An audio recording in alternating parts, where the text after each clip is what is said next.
Thank you all for coming. We do have Mr. McCool here from the Royal Examiner to record Cameron's talk to the folks tonight. So without further ado, Cameron Williams, running for the Happy Creek District Board of Supervisors, has about 15 minutes to present his time, and anyone who has a question at the end can raise their hand for that. All right. Please, come on up. Thank you, Mr. Chairman. It's an honor to speak before the committee tonight. Most of you already know me, but for those who don't, my name is Cameron Williams, and I'm running for Happy Creek Board of Supervisors. The primary question that I've been asked, and people have been asking me this since I first started talking about running, is why in the world would I ever want to do this? And I'm sure almost every former candidate or current candidate in this room has asked themselves that more than a few times. But I will say that I come from a generation of public servants. My father was in the fire department. My mother was a dispatcher. Both my grandparents were ministers. And I have heard my entire life that when you see people hurting, when you see a community hurting, you don't run and hide, you jump right in. And that's what I want to do. I don't think I'd be able to sleep at night if I knew that our community was hurting this badly and I did not do something about it. Now, I want to keep this short and sweet because I know plenty of people probably have questions and we also have an important vote tonight. But my primary platform is lower taxes, less development.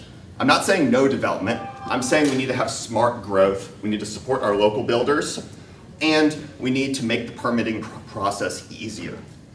And I also want to say I'm a firm no on data centers. We need, and every board member, when something is brought before them, they have to consider what is before them. They need to listen. They need to listen to the concerns of the community, and we have heard the concerns of the community. I firmly believe that the data center issue is a 90-10 issue. 90% of our community is more likely than not opposed to data centers, and we need to say no. On the public school issue, I know there has been some talk about me being opposed to public schools or me wanting to freeze funding for public schools. And I don't think we need to do that. We need to support our public schools. We need to invest in our teachers. We need to maintain good teachers in our community. We need to focus on teacher retention. We have a major problem of brain drain in our community. We have teachers going to Loudoun, teachers going to Fairfax, teachers going to Fauquier. We need to keep the good teachers here. We need to consider classroom sizes. We need to support better reading in our schools. We need to make sure that our test scores go up. And I don't think that divesting from our public schools is how we do that. I think smart investment in our public schools is how we do that. On another issue, I would like to consider law enforcement. We need to support our sheriff's department. Our sheriff's department should not have to choose between a good database for our dispatchers and vehicles. I think they should be able to have both. Sheriff Klein is doing an amazing job in our community. I'm so glad that we have you as our sheriff. And you should not have to freeze these positions. We need to have cops on the street. For our firefighters, we need to be supporting our firefighters. We should have more firefighters in our community. We should have top tier equipment for our firefighters. My father was in the fire department for years, and I will be the first one to stand up for our fire department. I'll be the first one to stand up for our sheriff's department. I'll be the first one to stand up for our schools. There should be no question about that. I'm a generational resident of Front Royal. I care deeply about this community, and we should not be hurting. We should not be divided. We should not have neighbor fighting neighbor. That is horrible for our community. It's absolutely horrible. I am so sad to see how divisive these races have become. It shouldn't be a battle about libraries. It shouldn't be a battle of personalities. It should be a battle of policy. we should be considering which candidate will stand up to preserve our community, which candidate will stand up and care about our community. And I think that I am the candidate that cares about our community. We need a fresh face, we need fresh voices, we need fresh ideas, we need younger people involved in politics. And I think I am the candidate. I am the one who can bring this fresh face, these fresh ideas. Now, finally, taxes. I don't think we should be raising taxes in our community. We need to be focusing on tourism. We need to be driving tourism to our community. I think this is a major issue that is not talked about enough. We have a beautiful landscape. We have a beautiful community, great businesses, great people. We have people from Northern Virginia fighting to live here. And we need to be investing more in tourism. We have the beautiful Skyline Drive. We have beautiful scenic landscapes. People come here every single year to see Front Royal, usually in the fall. They should be coming here every month, every season out of the year. This is something that can bring so much revenue to our community without raising taxes. The money's there, the people are there, we just need to be promoting it. Now, I'll take some questions if anybody has any. Questions for Cameron? What? Sheriff Klein? I've asked all the candidates, but I want to know more about the revenue streams. As you mentioned, we're having flat funding and flat budgets, and we've had to cut for the last couple of years. What are plans specifically on bringing more revenue so that taxpayers don't have to take the brunt of that? I mean, actual ideas and bring in industries and commercial businesses, and this is the place that people want to land. Yeah, I think Supervisor Jameson's plan for economic development was very good. I think we should have discussed bringing in some more light industrial companies. I think that would be a great revenue stream. I really stand by Supervisor Jameson's economic development plan. I think that's a great revenue stream, and taxpayers don't have to bear the brunt of it. I guess with his proposal is you build it and they will come, but where's the money going to come from to build it? Mm-hmm.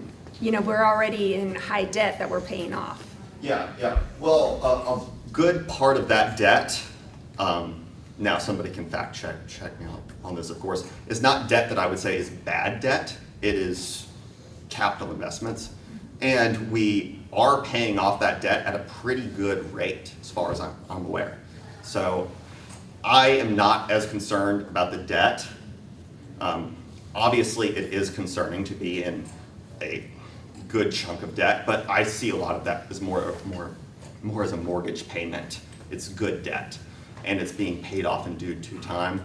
I think that a lot of the monetary investment for this can come from private investors, so taxpayers, once again, don't have to pay the brunt of it. Other questions? Yeah, two of them. I'll do one at a time. Are you essentially in saying we need to bring more tourism in? Are you, in a way, putting the onus on private citizens to come up with innovations and ideas and creative solutions to come up with more businesses and things that would attract people to the community outside of things like the Board of Supervisors and government passages and things like that? Well, yeah, of course. I mean, the less government, the better. I mean, I hope we're all conservatives in this room. I hope we're all Republicans in this room. We want limited government.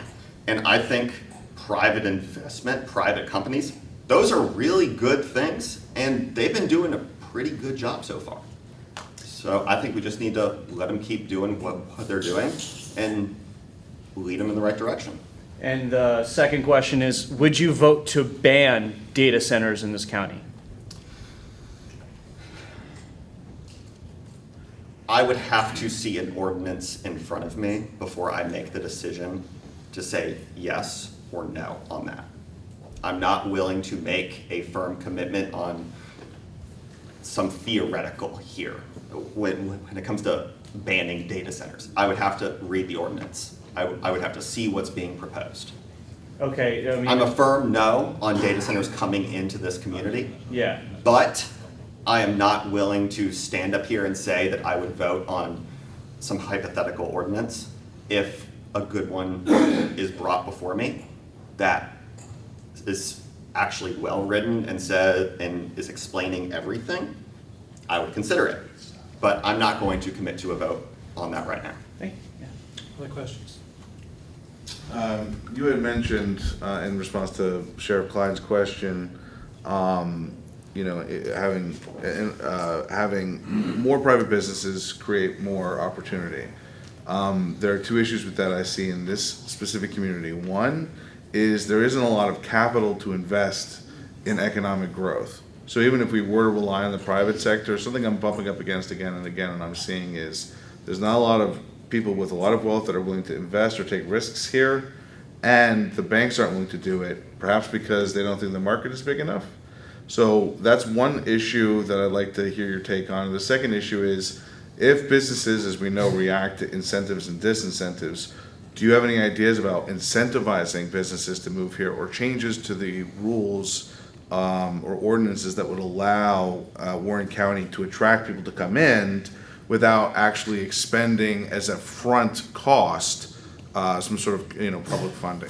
Well, on the question of capital not being willing to come here, I don't think the county has done a very good job at trying to bring people to come here. I mean, we have been marred with scandal for the past few years, and we are still getting over that. So I think there would be a willingness for capital to come here if we actually made an effort to bring them here. I don't think we have been doing that very well the past few years. On incentives, I brought up permitting. That would definitely be a good change to make. I would have to think a bit more about any other larger scale changes that we can make. But yeah, I think making the permitting process easier is one way that we could incentivize businesses to come in, and also just, you know, putting a focus on real economic development, which we haven't really been doing the last few years. I mean, since the scandal, people have been scared of the word, the phrase economic development. So I think we need to shine a better light on that, I think, because people will come here. Businesses will come here. We just need to make an effort.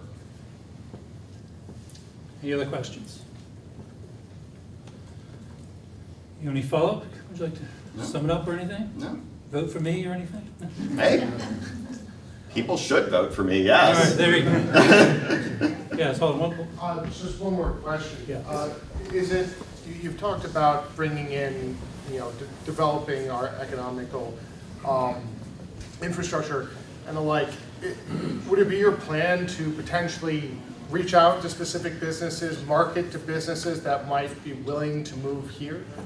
So, like, one idea for economic development would be to kind of market to companies that might be willing for less expensive areas to live, or a nicer area for their employees to live, or maybe a roster of employees that they could hire from and hire local, local town members and county members to bring in there. Is that a plan you guys are considering, or plans like it? That is something that I would definitely consider, yes. I can't speak for other members of the board or other candidates, but yes, I would definitely consider that. Okay, thank you very much.